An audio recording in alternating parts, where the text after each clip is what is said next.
Kevin, what do you want to hear tonight?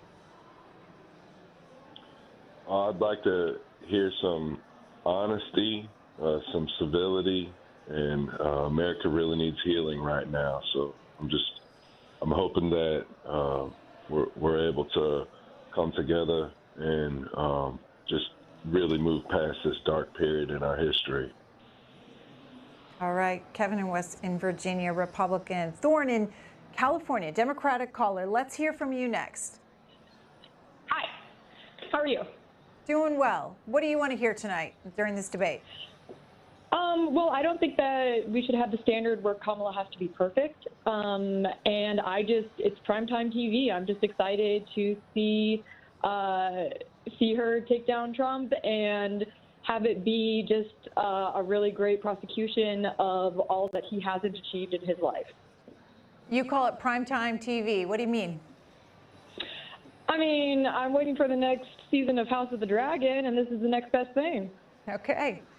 Well, take a look at New York Times headline by their media reporter today, predicting the debate ratings. Super Bowl? Nah. Seinfeld finale? Maybe. And this is what he writes about tonight's debate. The record for a presidential debate is 84 million viewers for the first meeting in 2016 between Hillary Clinton and Mr. Trump. So Tuesday's bout between Ms. Harris and Mr. Trump, which will be simulcast on nearly every major network, could theoretically draw an audience akin to that of the final episodes of Seinfeld, 76.3 million, and Cheers, which was 80 million. Mr. Trump's presence alone suggests a large audience will tune in. He has participated in 3 of the 4 most watched general election debates since 1976. The Hollywood Reporter, with the ratings numbers for the June debate of this election cycle, when it was the former president against President Joe Biden, the ratings of that debate drew 51 million viewers, way below the 2020 numbers, which saw closer to around 73 million in 2020. So a big audience expected for tonight's ABC debate, and we will be simulcasting here on the C-SPAN networks. Glenn in Union, Kentucky, Republican. Glenn. Hello. Hi, Glenn. I wanted to call because I am in support of Trump, and I am been in support of Trump since the very first time he ran in 2016. And the reason why we originally supported him, we can't forget that. He was the outsider. He was not a politician. He was brought to the country as a president because he was there to change things. He was brought to the country to drain the swamp and to get rid of corruption and to make America great again. And I don't see what Democrats are so angry about making great again, make America great again. You know, they're so against it for some reason. I don't get that. All right. Glenn there in Union, Kentucky. C-SPAN caught up with people on the streets about tonight's debate and what they wanted to hear from the candidates. Take a look at some of the answers we got.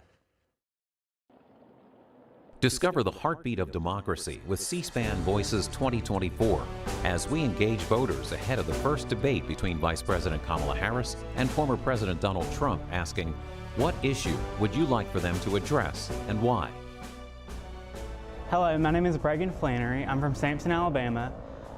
My biggest issue this election season is probably the bias in the media. I feel like we don't have adequate coverage of both parties, and, you know, we just have a very leftist media.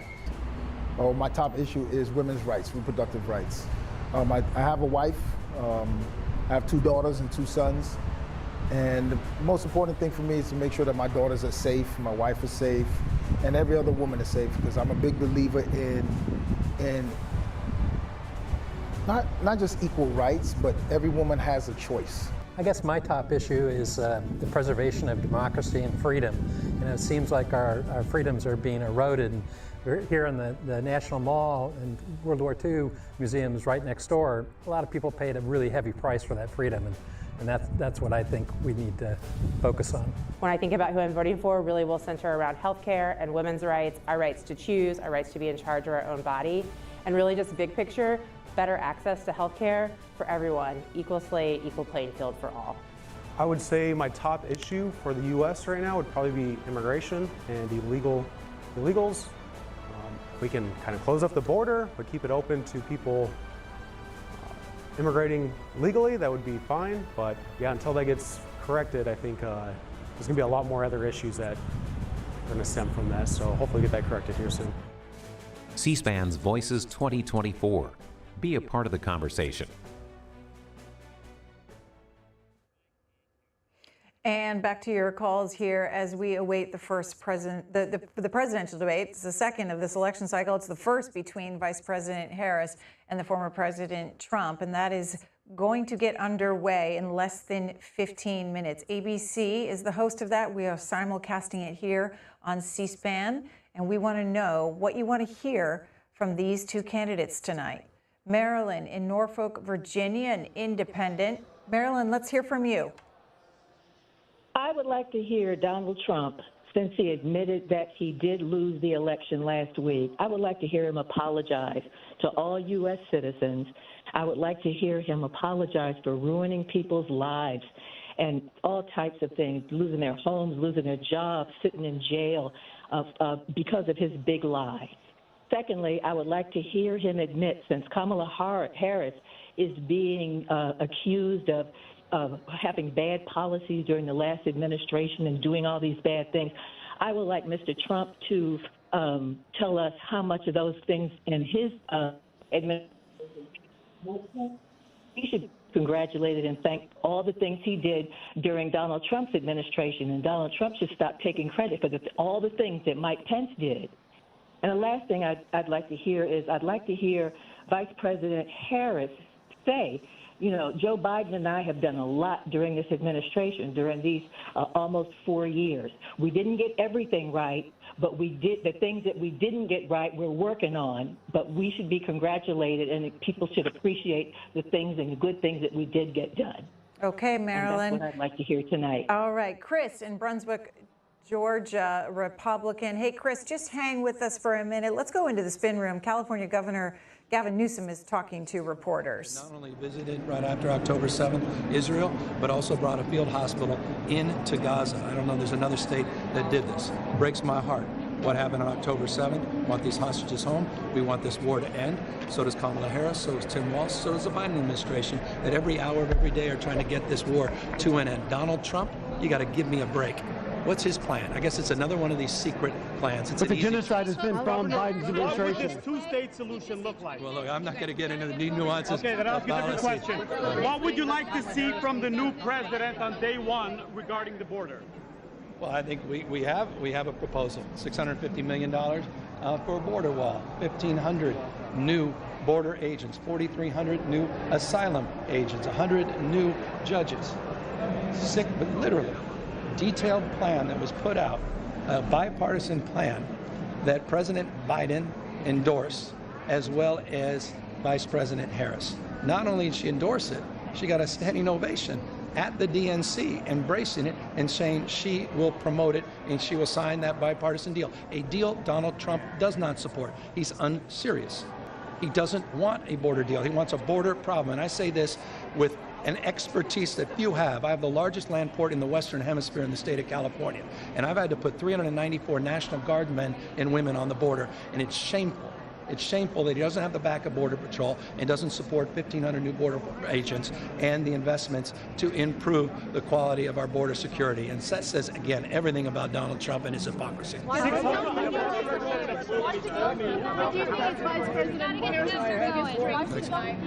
her biggest strength tonight at the debate? Well, she's fierce. She's tough. I've seen this for decades. And I also think she's underestimated in these sessions, particularly, dare I say, with men. I've been in the rooms. I haven't studied game film. I've been up and close. I've known Kamala Harris a decade before we were both in elected office. And I've seen her show up at these debates at a different level. She's disciplined. She is not going to get off her game. I think it's inconceivable. It's an impossible task for Donald Trump not to get off his game. She will get under his skin. And by the way, her name is Kamala Harris, not Kamala. And when Kamala Harris shows up, I think she's going to show up at the handshake. And I think at that handshake, you're going to see something very different from the outset of this debate. If I were Donald Trump, I would look out. They've never met. He's about to experience something many of us have experienced and seen in the American people, and world leaders will see. A toughness, a character, integrity, someone who's disciplined.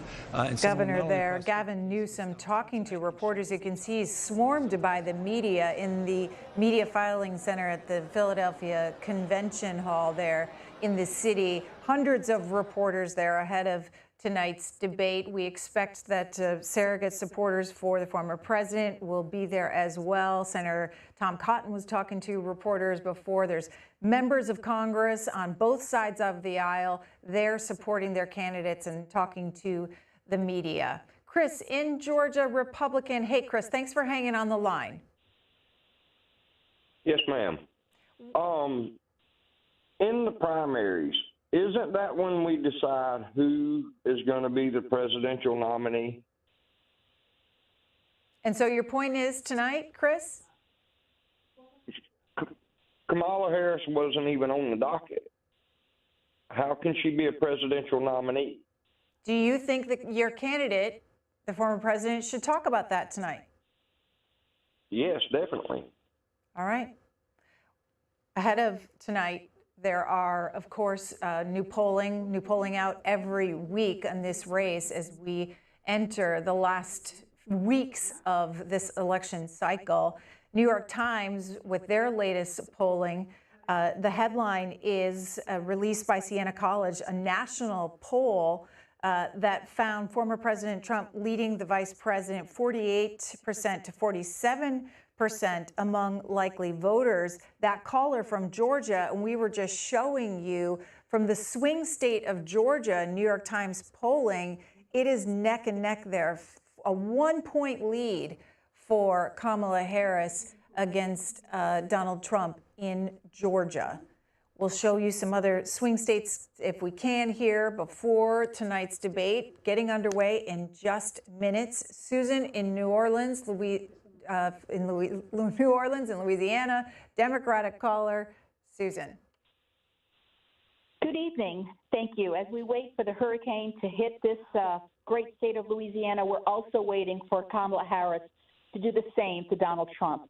But my question is this, and not only to you but to others, why are the news outlets not fact-checking everything Donald Trump says real time? I'm really upset about every debate that I see that Donald Trump participates in.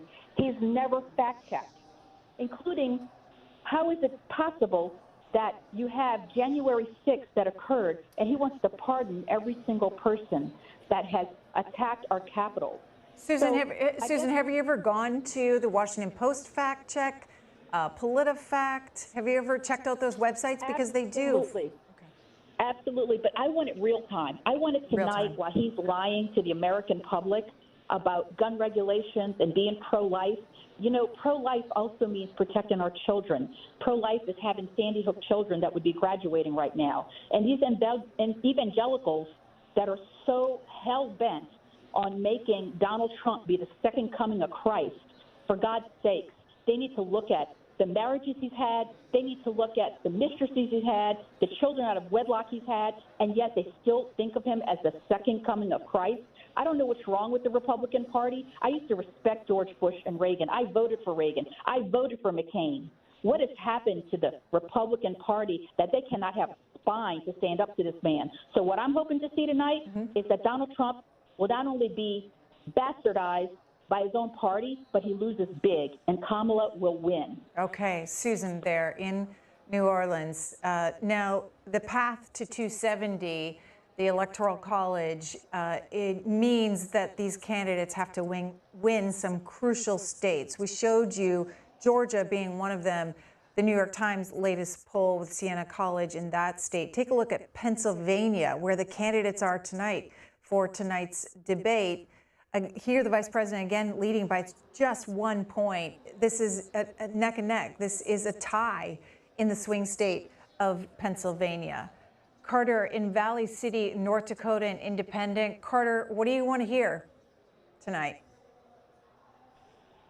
Love to hear from this debate is honestly an attack against logical fallacies. Let's look at Kamala Harris. Let's look for policies, and let's have her take on Donald Trump's ad hominem and honestly, quite frankly, his red herring attacks against Kamala Harris and his own policy to other people's to take off that spotlight. Look at the essence of debate in America and how Kamala Harris, Donald Trump, Joe Biden have taken it away. Of the judges, and they deserve to be convinced of arguments and have constructive critiques and criticism to them. And look who stripped that away. The essence of them, which is honestly disgusting. So I hope that Kamala Harris can get out there and take it head on and be the person who brings back real debate in America. All right. That's Carter there in North Dakota.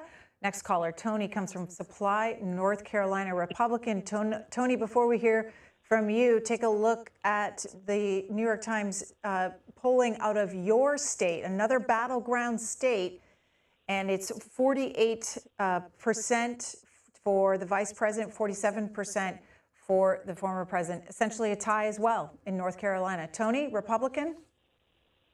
Yes, thank you for taking my call.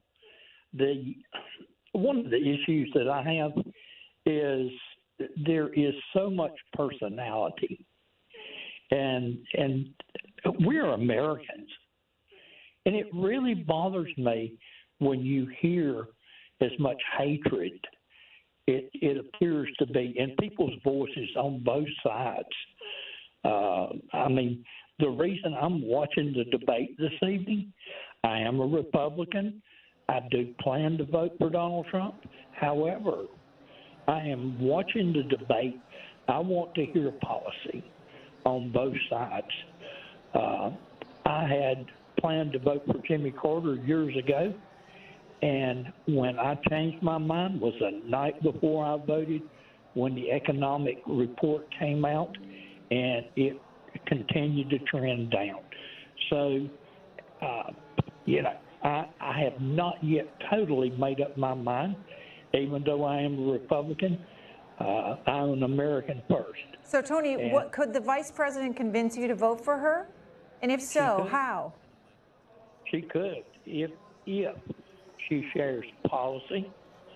All of the stuff that they have been pushing, the liberal agenda, as far as the electric vehicles. I have a brother, and his neighbor has one, and he could fill up his vehicle 4 times a month for what it cost him to charge his vehicle one time. He said his electric bill, his totally electric vehicle, is absolutely bankrupting them. And so pushing for these policies, I want to hear more mainstream policy. Okay, so Tony, do you believe that New York Times poll that we showed you is accurate then, essentially a tie in your state? I believe so. There are very red areas and there are very blue areas, and most of the blue areas are the more heavily populated. But I do think North Carolina is up in the air. Okay. And that is Tony, I want to show you and others that it's not just this New York Times poll, Washington Post poll, and this tweeted out by the Washington Post reporter, showing that small changes in their polling model. North Carolina moves from a small lead from the former president to a tie, while Pennsylvania tightens a bit with a few close, high-quality polls. Beyond that, not much movement going into tonight's debate.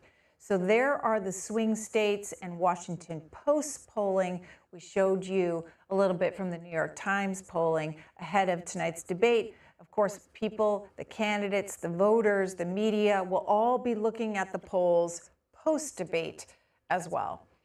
Ernest in Georgia, Democratic caller. Ernest, are you with us? Hello. In Georgia, we're listening to you. Yeah, I'm here. Okay, what do you want to hear from the candidates tonight?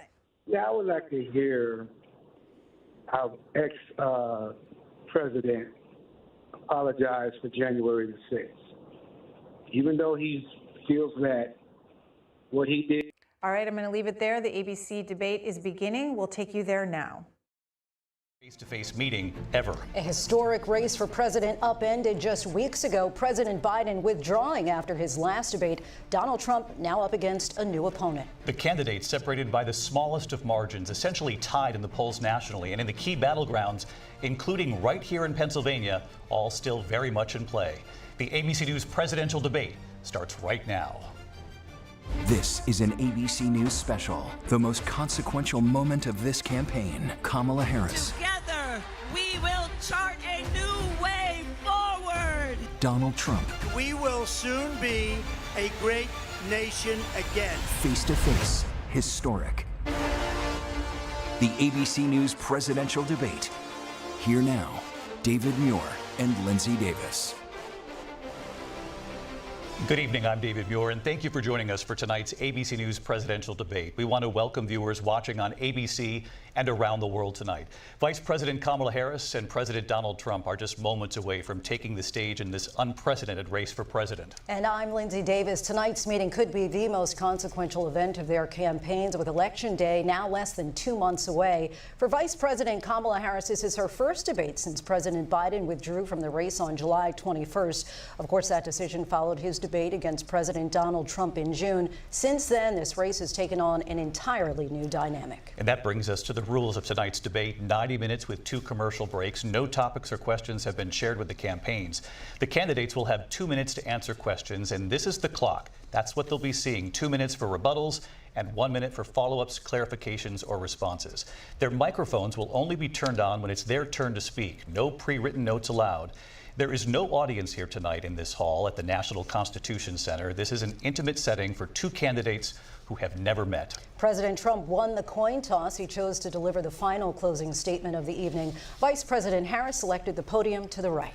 So let's now welcome the candidates to the stage. Vice President Kamala Harris and President Donald Trump.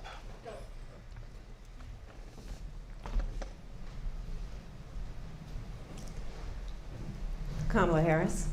Let's have a good debate. Nice to see you. Have fun. Thank you. Welcome to you both. It's wonderful to have you. It's an honor to have you both here tonight. Good evening. We are looking forward to a spirited and thoughtful debate. So let's get started.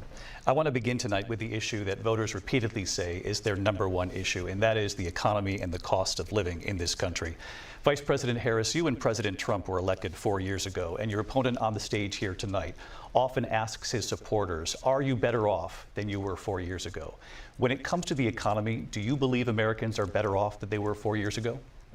So I was raised as a middle-class kid, and I am actually the only person on this stage who has a plan that is about lifting up the middle class and working people of America. I believe in the ambition, the aspirations, the dreams of the American people. And that is why I imagine and have actually a plan to build what I call an opportunity economy. Because here's the thing. We know that we have a shortage of homes and housing, and the cost of housing is too expensive for far too many people. We know that young families need support to raise their children, and I intend on extending a tax cut for those families of $6,000, which is the largest child tax credit that we have given in a long time, so that those young families can afford to buy a crib, buy a car seat, buy clothes for their children. My passion, one of them, is small businesses. My mother raised my sister and me, but there was a woman who helped raise us. We call her our second mother. She was a small business owner. I love our small businesses. My plan is to give a $50,000 tax deduction to start up small businesses, knowing they are part of the backbone of America's economy. My opponent, on the other hand, his plan is to do what he has done before, which is to provide a tax cut for billionaires and big corporations, which will result in $5 trillion to America's deficit. My opponent has a plan that I call the Trump's sales tax, which would be a 20% tax on everyday goods that you rely on to get through the month. Economists have said that Trump sales tax would actually result for middle-class families in about $4,000 more a year, because of his policies and his ideas about what should be the backs of middle-class people paying for tax cuts for billionaires. President Trump, I'll give you 2 minutes. First of all, I have no sales tax. That's an incorrect statement. She knows that. We're doing tariffs on other countries. Other countries are going to finally, after 75 years, pay us back for all that we've done for the world. And the tariff will be substantial in some cases. I took in billions and billions of dollars, as you know, from China. In fact, they never took the tariff off because it was so much money they can't. It would totally destroy everything that they've set out to do. They're taking in billions of dollars from China and other places. They've left the tariffs on. When I had it, I had tariffs, and yet I had no inflation.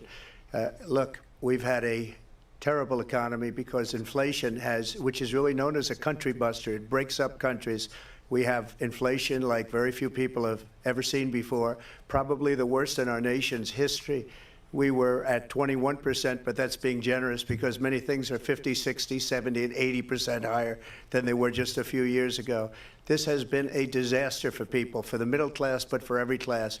On top of that, we have millions of people pouring into our country from prisons and jails, from mental institutions and insane asylums, and they're coming in and they're taking jobs that are occupied right now by African Americans and Hispanics, and also unions. Unions are going to be affected very soon. And you see what's happening. You see what's happening with towns throughout the United States. You look at Springfield, Ohio. You look at Aurora in Colorado. They are taking over the towns. They're taking over buildings. They're going in violently. These are the people that Xi and Biden led into our country, and they're destroying our country. They're dangerous. They're at the highest level of criminality, and we have to get them out. We have to get them out fast. I created one of the greatest economies in the history of our country. I'll do it again and even better. We are going to get to immigration and border security during this debate, but I would like to let Vice President Harris respond on the economy here. Well, I would love to. Let's talk about what Donald Trump left us. Donald Trump left us the worst unemployment since the Great Depression. Donald Trump left us the worst public health epidemic in a century. Donald Trump left us the worst attack on our democracy since the Civil War. And what we have done is clean up Donald Trump's mess. What we have done and what I intend to do is build on what we know are the aspirations and the hopes of the American people. But I'm going to tell you all in this debate tonight, you're going to hear from the same old tired playbook, a bunch of lies, grievances, and name-calling. What you're going to hear tonight is a detailed and dangerous plan called Project 2025 that the former president intends on implementing if he were elected again. I believe very strongly that the American people want a president who understands the importance of bringing us together, knowing we have so much more in common than what separates us, and I pledge to you to be a president for all Americans. President Trump will give you a minute here to respond. Number one, I have nothing to do, as you know, and as she knows better than anyone, I have nothing to do with Project 2025. That's out there. I haven't read it. I don't want to read it purposely. I'm not going to read it. This was a group of people that got together. They came up with some ideas, I guess some good, some bad, but it makes no difference. I have nothing to do. Everybody knows I'm an open book. Everybody knows what I'm going to do. Cut taxes very substantially and create a great economy like I did before. We had the greatest economy. We got hit with a pandemic, and the pandemic was not since 1917, where 100 million people died, has there been anything like it. We did a phenomenal job with the pandemic. We handed them over a country where the economy and where the stock market was higher than it was before the pandemic came in. Nobody's ever seen anything like it. We made ventilators for the entire world. We got gowns, we got masks, we did things that nobody thought possible. And people give me credit for rebuilding the military. They give me credit for a lot of things, but not enough credit for the great job we did with the pandemic. But the only jobs they got were bounce back jobs. These were jobs bounced back, and it bounced back and it went to their benefit. But I was the one that created them. They know it, and so does everybody else. Vice President Harris, I'll let you respond. So Donald Trump has no plan for you. And when you look at his economic plan, it's all about tax breaks for the richest people. I am offering what I describe as an opportunity economy, and the best economists in our country, if not the world, have reviewed our relative plans for the future of America. What Goldman Sachs has said is that Donald Trump's plan would make the economy worse, mine would strengthen the economy. What the Wharton School has said is Donald Trump's plan would actually explode the deficit. 16 Nobel laureates have described his economic plan as something that would increase inflation and by the middle of next year would invite a recession. You just have to look at where we are and where we stand on the issues. And I'd invite you to know that Donald Trump actually has no plan for you because he is more interested in defending himself than he is in looking out for you. That's just a soundbite. They gave her that to say.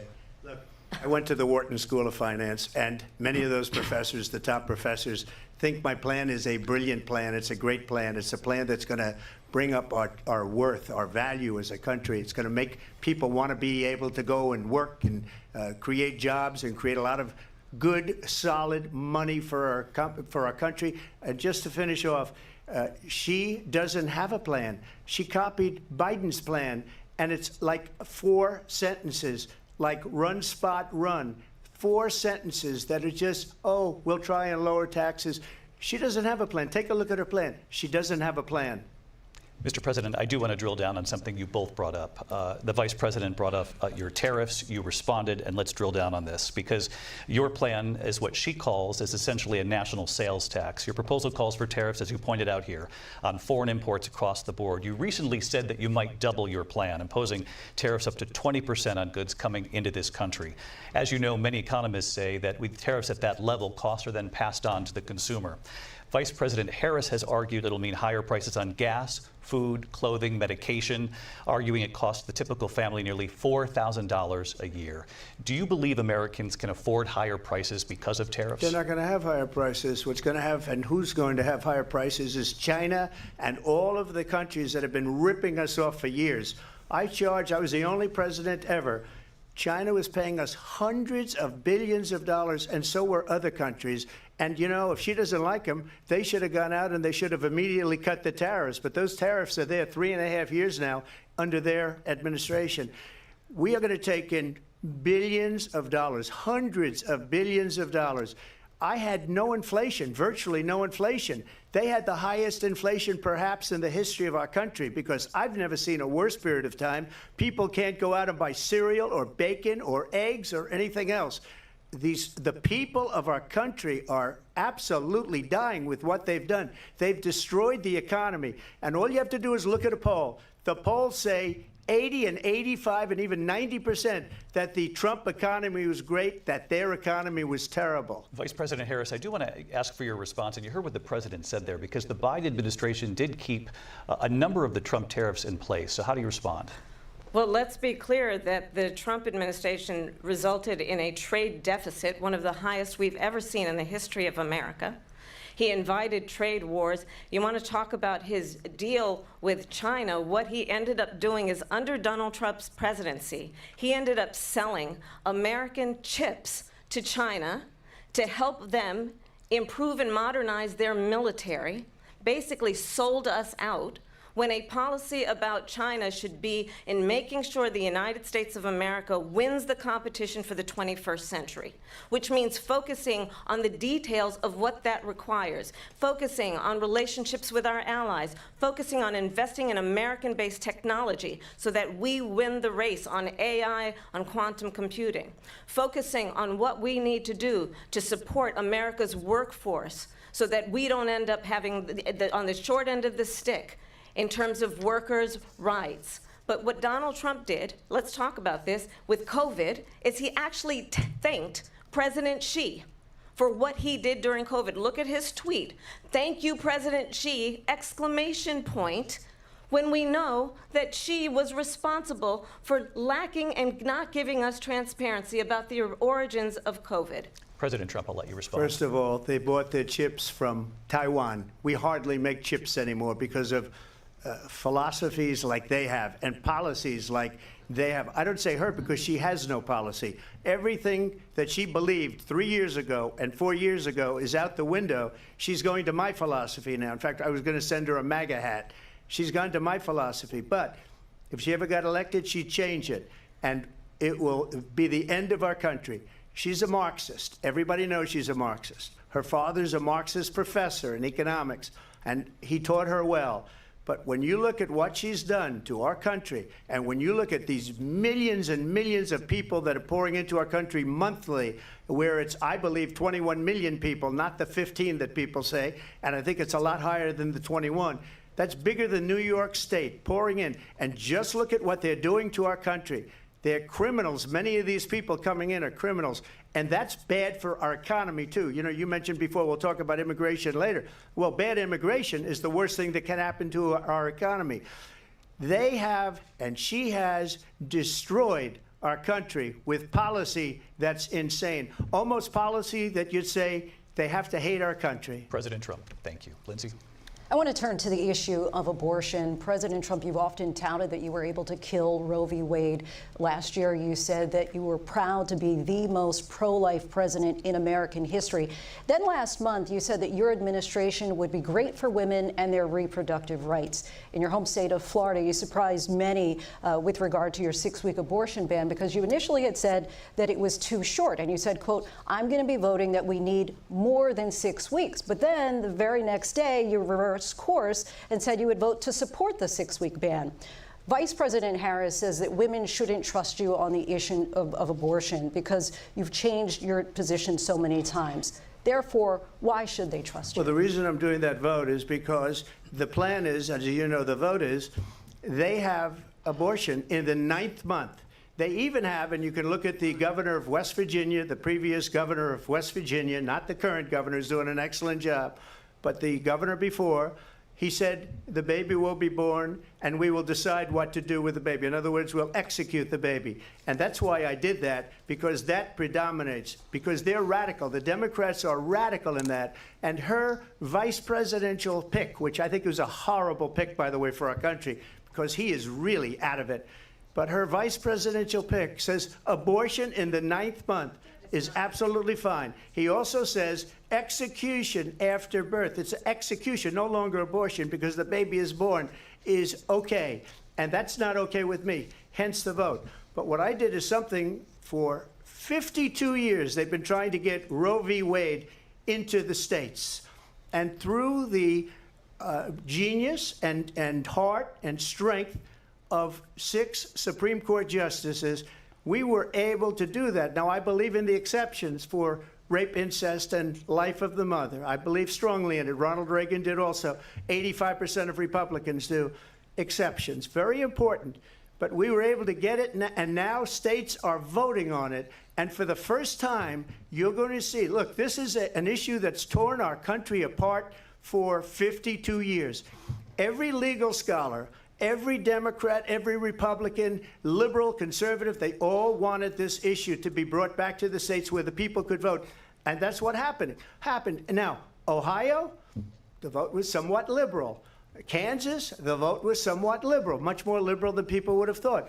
But each individual state is voting. It's the vote of the people now. It's not tied up in the federal government. I did a great service in doing it. It took courage to do it. And the Supreme Court had great courage in doing it. And I give tremendous credit to those 6 justices. There is no state in this country where it is legal to kill a baby after it's born. Madam Vice President, I want to get your response to President Trump. Well, as I said, you're going to hear a bunch of lies, and that's not actually a surprising fact. Let's understand how we got here. Donald Trump hand-selected 3 members of the United States Supreme Court with the intention that they would undo the protections of Roe v. Wade. And they did exactly as he intended. And now in over 20 states, there are Trump abortion bans, which make it criminal for a doctor or nurse to provide health care. In one state, it provides prison for life. Trump abortion bans that make no exception even for rape and incest, which understand what that means. A survivor of a crime of violation to their body does not have the right to make a decision about what happens to their body next. That is immoral. And one does not have to abandon their faith or deeply held beliefs to agree. The government, and Donald Trump certainly, should not be telling a woman what to do with her body. I have talked with women around our country. You want to talk about this is what people wanted? Pregnant women who want to carry a pregnancy to term, suffering from a miscarriage, being denied care in an emergency room because the healthcare providers are afraid they might go to jail, and she's bleeding out in a car in the parking lot? She didn't want that. Her husband didn't want that. A 12 or 13-year-old survivor of incest being forced to carry a pregnancy to term? They don't want that. And I pledge to you, when Congress passes a bill to put back in place the protections of Roe v. Wade, as President of the United States, I will proudly sign it into law. But understand, if Donald Trump were to be reelected, he will sign a national abortion ban. Understand, in his Project 2025, there would be a national abortion, a monitor that would be monitoring your pregnancies, your miscarriages. I think the American people believe that certain freedoms, in particular the freedom to make decisions about one's own body, should not be made by the government. Thank you, Vice President Harris. Well, there she goes again. It's a lie. I'm not signing a ban, and there's no reason to sign a ban, because we've gotten what everybody wanted. Democrats, Republicans, and everybody else, and every legal scholar wanted it to be brought back into the states, and the states are voting. And it may take a little time, but for 52 years, this issue has torn our country apart, and they've wanted it back in the states. And I did something that nobody thought was possible. The states are now voting. What she said